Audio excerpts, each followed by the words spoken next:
It's time for The Story Behind the Person, featuring lively, in-depth conversation with compelling guests from our community.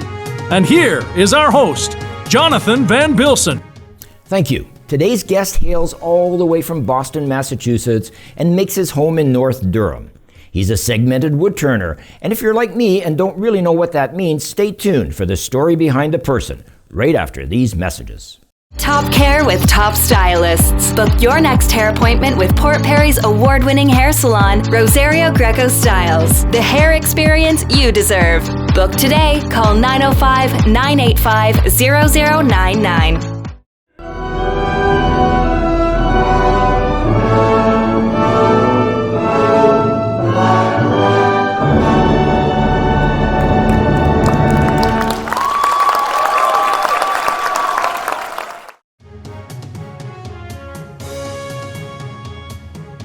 Welcome back. Our guest today is Peter Lauricella, who, as I mentioned before, is from Boston, and he's a segmented woodturner. Peter, welcome to our show. Thank you, John. Pleasure to be here. So the first question I have is, why does someone from Boston, Massachusetts end up in North Durham? I can answer that in one word: family. Okay. Our daughter married a Canadian. They moved and settled in Toronto. My wife and I are still living in Boston, and we would drive up every 3 or 4 months to see the children and to say hello. And after a while we thought, we want to be everyday loving grandparents. Why don't we just move here? Thinking it would be a much simpler process than it actually turned out to be. It was complicated, was it? It was. The application process for permanent residency took almost 5 years. Wow. And eventually we were approved. And I'm happy to say that we are now Canadian citizens. Great. And are very happy here in Port Perry. Excellent, excellent. I'm sure your wife is happy to be with her grandchildren as well, right? Yes, she is. As are you, of course. Yes, and Marilyn is a wonderful woman. Wonderful. So I'm curious now, segmented wood turning, I don't really know what that means. For many years, John, bowls were made from one chunk of wood, one piece of wood. And they were gouged out initially by cavemen with stones and sharp objects. Okay. And eventually they were turned on lathes, but it was one piece of wood. Segmented wood turning, you take a longer piece of wood, cut it into very small pieces, glue those pieces together into the shape and the size of the bowl that you want to make. I have a few pieces that I can use to show you. Oh, excellent. So let me just cut you off. So one of the bowls I'm looking at here would be a segmented bowl? Actually, these are all segmented bowls. Each bowl is made of many different pieces. I see, I understand, okay. In this case, they're glued together. That's right. And how do you get them round? It becomes a 12-sided shape that you secure onto the head of a lathe.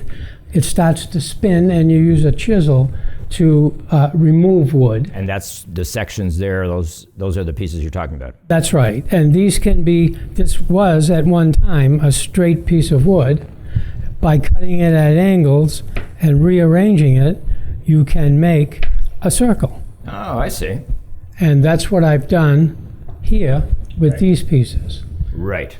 Now, Okay. this is a simplified version, obviously. Of course. So these come in any size, shape, and, well, shape they're all round, but they come in any size pretty well. When one designs this bowl, and all of my designs are my own, I have to determine the width of the piece, the length of the segment, which is right here. This determines how large a circle you'll make. The angles determine how many pieces will be required to make a circle. That's pretty intricate, because not only do you have to size it up to make them all fit without, gaps and stuff, but you also have to do that many times, right? Because this is only this wide, one of these rings. So That's you're right. Putting them on top of each other.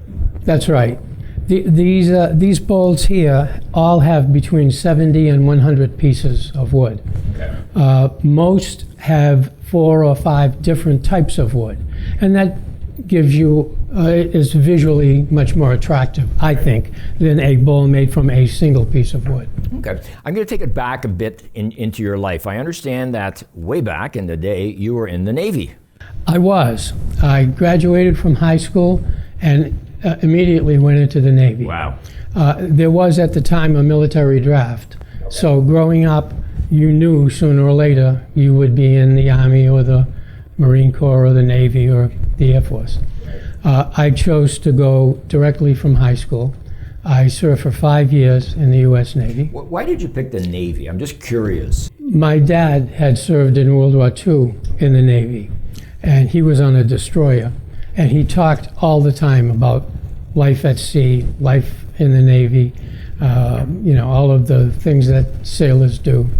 And I assumed, when it's my turn to go, I'll join the Navy. And you did. And I did. And where were you stationed? I spent most of my time just outside of Philadelphia. Okay. I also was in Guantanamo Bay for a bit. Really? And in Arizona, and aboard the USS Essex aircraft carrier. So coming into Canada, so did you notice a major difference in life between life in the U.S. and life in Canada? I know we're very similar as far as countries go, but did you notice differences? One of the difficulties we had immediately was with temperature. In the U.S., temperature is recorded in Fahrenheit. Right. Here, it's in centigrade. And when we first moved into our house, the thermostat was in centigrade, and we had no clue what temperature we really wanted the house to be. It was a little too cool, push it up. A little too warm, push it down. But we had a hard time jockeying back and forth between centigrade and Fahrenheit. Right. The other issue we had was with kilometers and miles. Of course. Because we're used to thinking in miles, and there's a big difference between 10 kilometers and 10 miles. Oh, absolutely, absolutely. We found that out the hard way many times. You can get lost quite often if you don't adjust. True enough. Yeah. But now you've adapted yourself, and you're totally familiar now with kilometers. Pretty much. And Celsius and it's still, grams we're stuff. used to buying gasoline by the gallon, Right. and here it's sold by the liter. Right. So you have to, how much is that times 4? That's what we're paying per It's gallon. much cheaper by the liter, isn't it? That was a good one, John.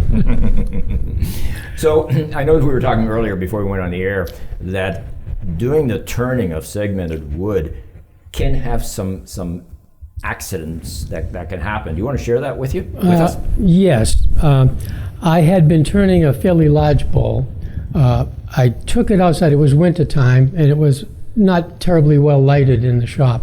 So I took it outside to give it a look and see if there were any areas that needed more attention. I identified that. I brought it back in, put it back on the lathe, but apparently didn't tighten it properly. I turned the lathe on. It flew off the lathe and hit me right in the head. Ooh. Started bleeding quite profusely. I can imagine. And I used my toque so that I could still see, and I drove myself home and immediately went to the hospital and had 5 stitches in my forehead. And now you wear a mask.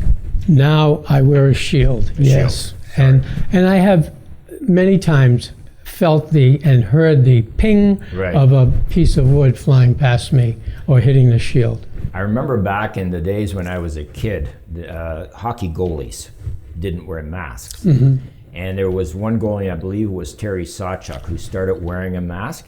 And every time the puck hit him in the mask, he would make a little line on there, a little scar, and that mask was just covered in scars. So I can sort of appreciate what you go through, because it can be very dangerous. You could lose an eye quite easily. Easily. Absolutely. I now, first thing before I turn on the lathe, the last thing I do is check to make sure the piece is secure, put down my shield, and check the speed and turn on the lathe. Right. And that's a ritual I do every single time. Yeah, what's the old adage? Measure twice, cut once sort of thing? Right. Yeah, it's...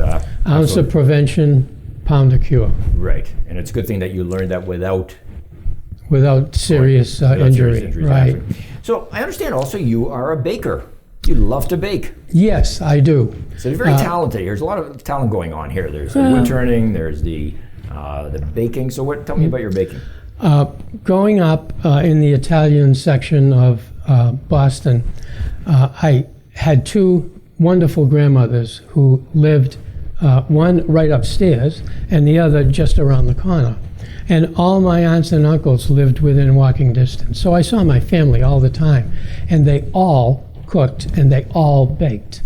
And it's just something I grew up with. You know, your first thought about is not go out to a restaurant, it's let's cook something. Right, of course.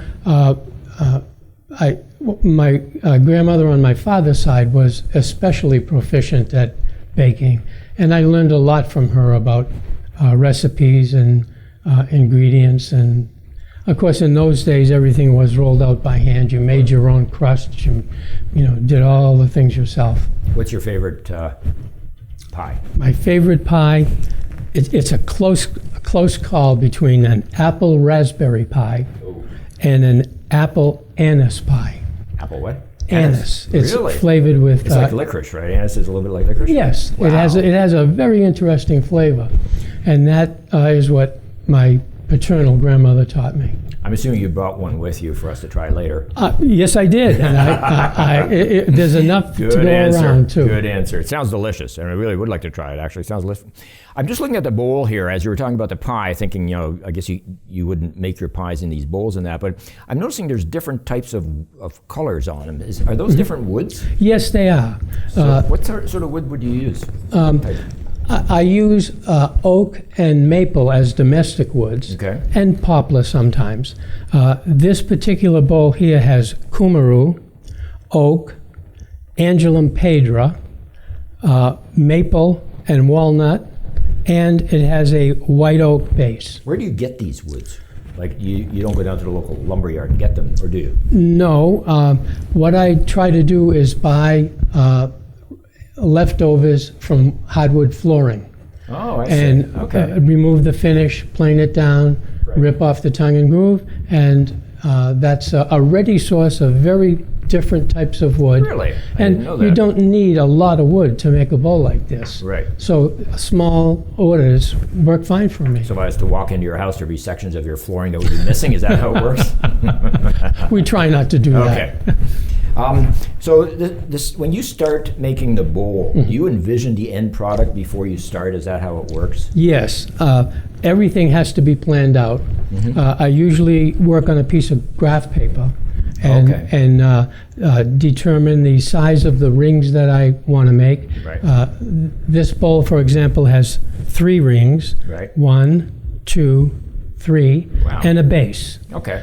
So I lay out all of the sizes that I need, what size I have to rip the wood to, And put it together. the angles and everything. And I sometimes indicate what I think would be a good wood to use as a divider. In this case, I have dyed yellow wood, Okay. and it matches or contrasts very nicely with the darker kumaru right I'm here. going to stop you right there because we do have to go to commercial. I'm really interested in learning more about the segmented wood, certainly, and a little bit more about you as well. So we'll be back right after these messages. It's about your brand, and at PP Print, we can help create promotional products and apparel that will put you above your competition. PP Print, more than just print. At Voss, your independent grocer, it's all about hometown living and shopping. Owned and operated by Port Perry's own Terry and Christine Voss, the independent grocer carries many local items to support our town and its residents.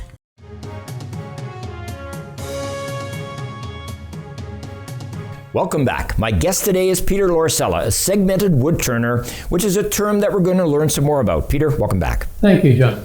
So I'm looking at a lot of different items that you've created here. So why don't you take us through some of them? I see the big charcuterie board. Do you want to start with that? Sure. This is a large charcuterie board that I've made. It is reversible. Wow. With a lighter side and a darker side. This side has a strip of oak running through the middle, and you can see this is a wedge, and instead of having the same colors of veneer on all, I've split that up so I have a white and a black and a white and a black, and the inlays right here are black center, white outside. So there's a lot of So those colors. inlays, they're not painted on there. They're actually pieces of veneer that are wrapped around other pieces of wood. That is correct. This is all wood, Okay. not painted. I have been asked, how did you paint those lines so really? crisply? Yeah. They're not painted. It's Okay. dyed veneer. Another colored piece runs across. The other side has a different approach where I've used circular pieces instead of the And triangular. why are they red? Is that that's the wood that you used? Yes. Wow. Yes. And so this has little inlets for your hands Oh, I so see. that you can pick it up. So let me just ask you, if you're serving food on this, what do you prep it with? I'm assuming you have to put some sort of stain or some sort of finish on there, correct? Yeah, it has a hand-rubbed oil finish, Okay. and it's been waxed to keep the moisture even and to preserve the oil. And it's a food-friendly wax. Absolutely. So when Yes. you have any of these bowls, I imagine if you use them regularly, you have to continually wax them every so often. From just time keep to them, time, right? yes. Like any piece of wood you would, right? That's right. Right. Okay. So what's the small one with the holes in it? This is an example of open segmented work, both Okay. of these. Right. This smaller one here is it's a a candle holder. Oh. This is an oil lamp. Right. And when one lights this and puts it on a table, the light shines out through the spaces and makes that a very beautiful? nice pattern on the table. This piece is a garlic bowl. What does one do with garlic when they're not actually cutting it and using it? Right. Usually just sits on the counter. Right. So I made a bowl with open segmented techniques. Okay. So that the garlic can breathe. You can Right. also put lemons or limes. Or you could put a tea light in there as well, right? If you wanted to Absolutely. use it as a larger version. Interesting. Sure. And now the rolling pin over there, I see that scares me from when I was a child. It's got some bad memories. This is a segmented rolling pin. Wow. A lot of work goes into this, and the most challenging part I had when I built this, John, and I have never seen another rolling pin like this. No, I have not either. I have not either. I mean, there may be one out there somewhere, but as far as I know, this is a first. And I made 4 rings that sort of matched each other, Right. cut the blank in different places and at different angles, inserted the rings, and then clamped everything up and glued it all together. Right. And then spun it on the lathe and turned it nice and clean. It actually rolls very nicely. It does. Wow. And So the question that works. begs to be asked is, how much time does it take you to make a rolling pin from start to finish? Yeah. Not like just the actual work time. Right, a long time. Okay. And part of the difficulty with segmenting, you can do step 1 and then wait for the glue to dry. Right. Step 2, wait for the glue to dry. So I'm constantly flipping from one project to another. I have 4, 5, 6 things going on at the same time. Right. So my shop looks like it's a disaster. The reality is I know where everything is, Right. and everything is in process until the very end. Okay. So you do this for the love more than for the money, I assume, like Yes. most artistic. I have had great fun and great joy and great satisfaction from coming up with designs. And inspirations come to you Of course. from everywhere. I was going to ask, before I ask where you get your inspiration from, a lot of these items are available on your website, right? We're going to flash that. We can flash that on the screen, right? Yes. Right. Then we'll do that, and people can contact you if they wanted to get more information on that. So sorry, you were saying your inspiration comes from what? Sometimes you see a design on a piece of wood or on a piece of clothing, Right. On a necktie sometimes Right. you see a little pattern. I said, oh, I can make that. Right. The very first piece I ever turned was inspired from a commercial on TV. Oh. We were living in Boston. This woman would come in the door from outside and walk through the living room. On the table of the living room was a piece like this.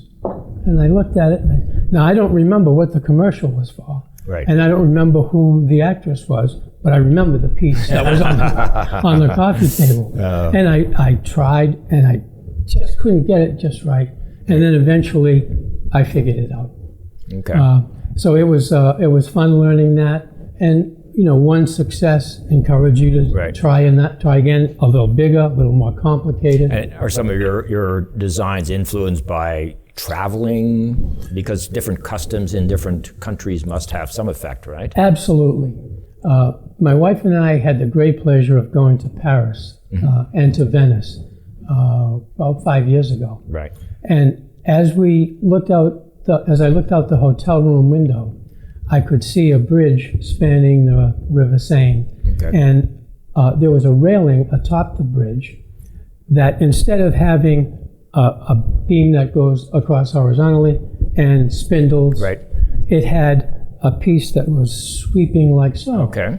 And a curve to it, a real nice arc. And I looked and I thought, I could make a bowl with that kind of arc in it. Wow. And I did. There it is. Wow. This is what I call the crazy bowl, because it has tons and tons of color and shapes.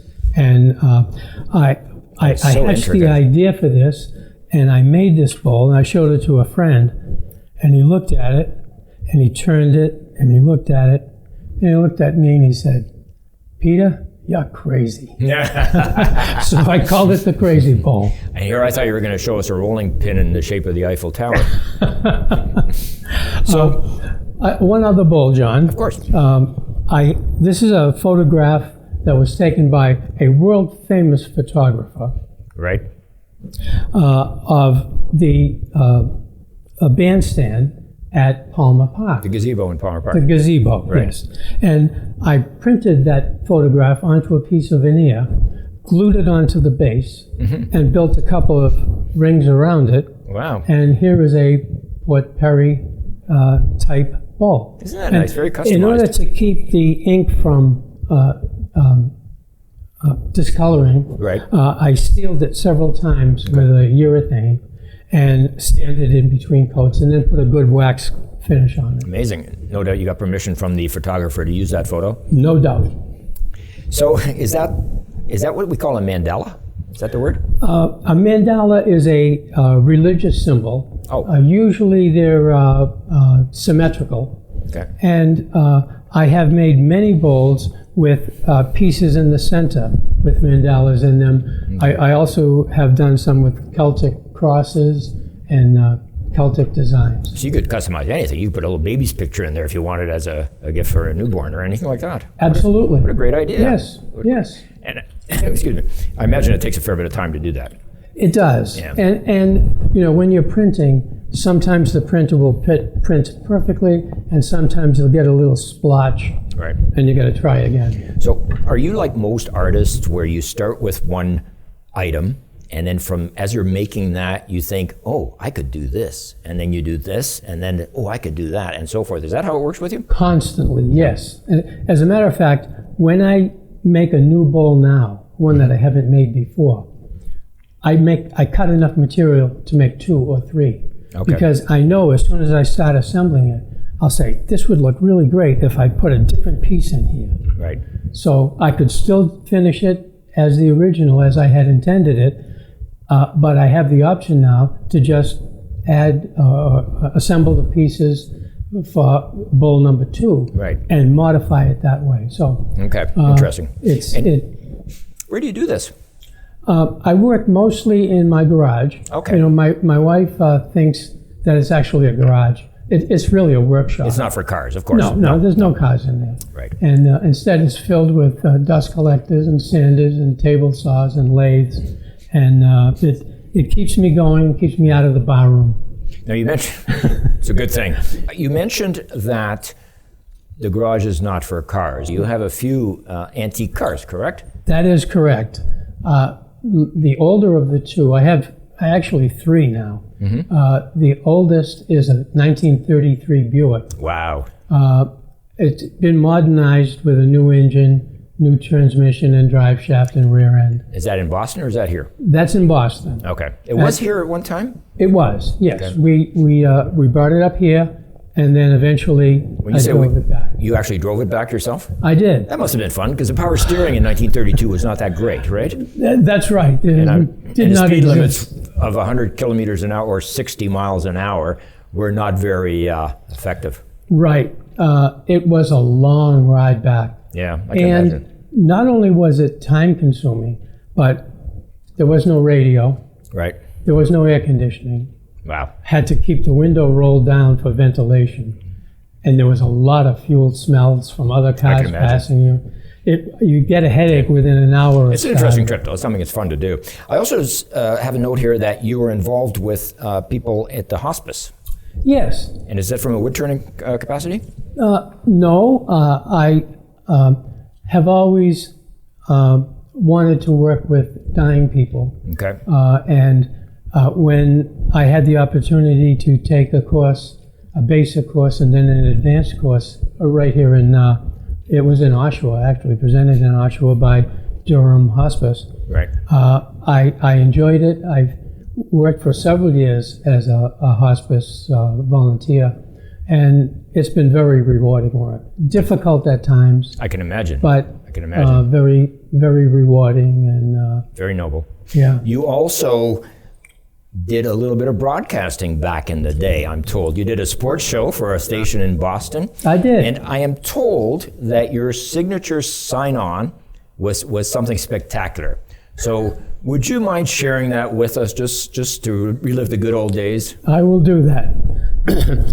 It would start out from Maine to Maui, from Bangor to Bangladesh, from Nome to Rome, from Kalamazoo to Kathmandu, from the Arctic Circle to the Bermuda Triangle to Trafalgar Square, from the Red Sea to the Black Hills to the White Cliffs of Dover to the Purple Mountains' majesty. This is Goal Line Challenge, the highest rated sports trivia show on cable. And I'm Pete Lauricella, your host for the next hour of Rock'em Sock'em Sports Trivia.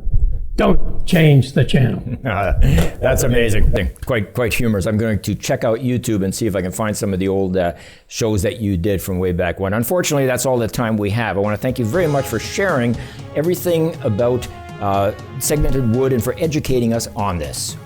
I'd also like to thank everyone for watching. Please join us next time when we learn the story behind the person.